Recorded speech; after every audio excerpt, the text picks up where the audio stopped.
Okay. What are the qualities in Jack that Rose responds to, Kate?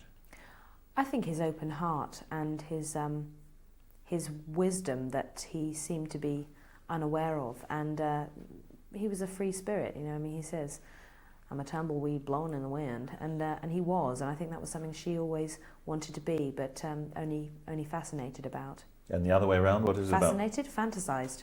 What am I saying? Fascinated, only fantasized about.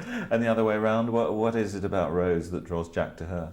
Well, I think he saw that this was the person that she was too, underneath all of that, and inside I'm going to say corset, but I don't mean that to be taken in the wrong way.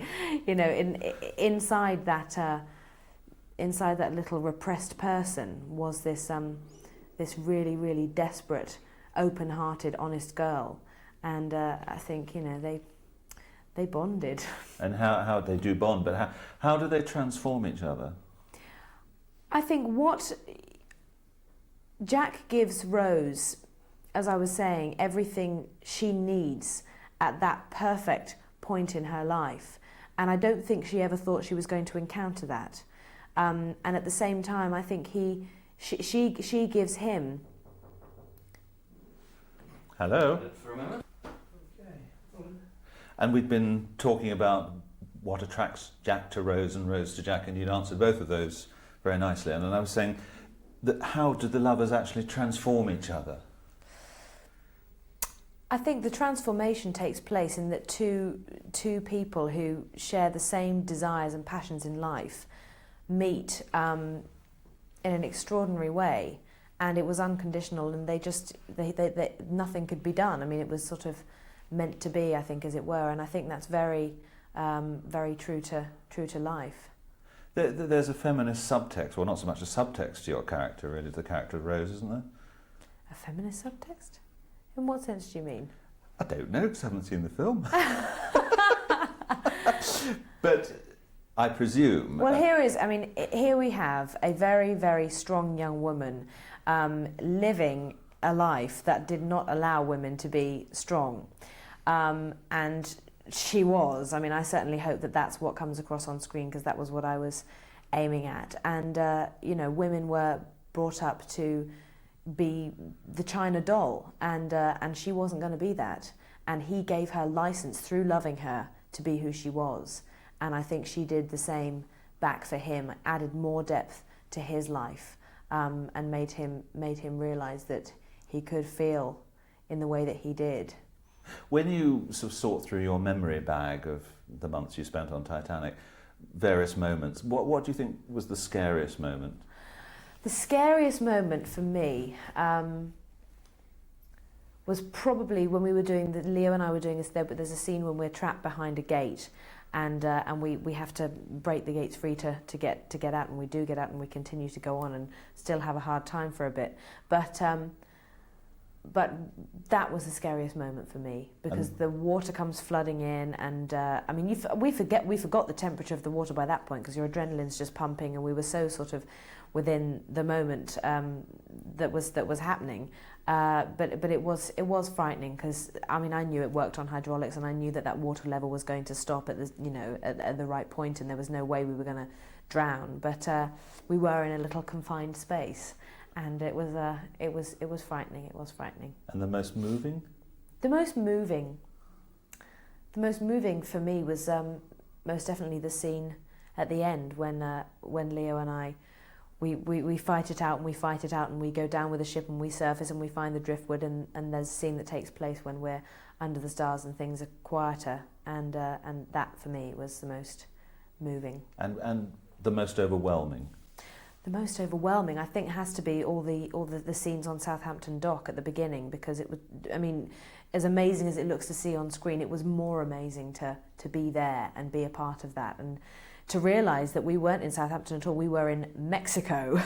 That was just extraordinary. You've talked in the main interview a lot about your working relationship with Leo, so we won't repeat that there. But did you sort of provide comic relief for one another in between takes and off scene? Absolutely. We were always, I mean, we were like the naughty children of the film set, really, we were, because we were always being silly and singing songs. We'd sing really sort of cheesy cheesy songs, and he was always doing funny little accents, and we really did. We made each other laugh. Yeah, we did. A few scenes that they have clips of, and just wanted a little line on the "I'm flying" scene. Yes, the "I'm flying" scene. Now that was a scene that we attempted to shoot about 4 times because we needed to get the amazing sky behind. And I remember we'd been shooting other scenes in one day, and suddenly they said, "The sky's incredible, the sky's incredible, you know, let's get out there, let's do it." We went out and we did it, and it was all absolutely fine, and they got the sky that they wanted. So in fact, the "I'm flying" scene is possibly a combination of 4 different sort of goes at that scene. And there were other scenes that were like that as well, that were kind of done in bits and pieces for various reasons, weather, special effects, whatever. But yeah, that's my comment on that scene. But it was a nice one to do. It was a nice one to do. I mean, that's the moment when they both realise that, you know, this is it and there's really no going back. And the third-class dance scene? I had the best time. I was completely in my element. That fantastic music, which we had there. I mean, that band were playing there and then. And all those steerage dancers were professional dancers, and there's nothing more exciting than being a part of that atmosphere, because they all just love what they're doing. So I just had a blast, and Leo was throwing me around and I was throwing him around, and he'd been to the premiere of Romeo and Juliet the night before in LA, so he was absolutely buzzing. It was really a tremendous atmosphere down there. And they call it work. What about the dinner scene? That's the last scene I have to go Oh through. God, the dinner scene was a whole week of shooting, and that was a hard one because there was lots of concentration and lots of people, but it was lovely. You know, we had all these fantastic actors to communicate with, and again, you know, we all had a laugh and kind of propped each other up, and we'd all get exhausted in the middle of the night and things, because so much of the shoot were night shoots. Partly because of the stuff that we had to do outside, and obviously the ship went down in the middle of the night. But when we were doing interior stuff, we still had to stay on the nighttime schedule, so it was a bizarre thing to go to bed at 7 in the morning and wake up at 3 in the afternoon. For 3.5 months, I think we had that. Yeah. Did the sheer scale of the film and the sets and things actually awe you when you were actually making it? And did that have any effect on your performance, I wonder, the size of it? Yes, it really did, and it was a wonderful thing to be able to walk into a set and feel as though you really were there. And one thing that I always try to do before the camera turns over is to just close my eyes, and you know, you erase all the technical stuff, you erase the camera and all the people who are walking around, you know, rigging lights and fiddling with props and things like that, and just thinking about the there and the now. And it made it so much easier to have, you know, I mean, it was a replica. We were in a complete replica. Amazing. And what are you most proud of in the film, do you think?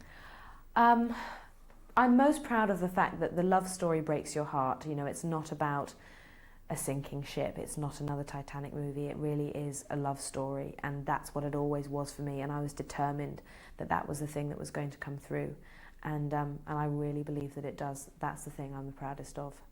Perfect, thank you. And cut.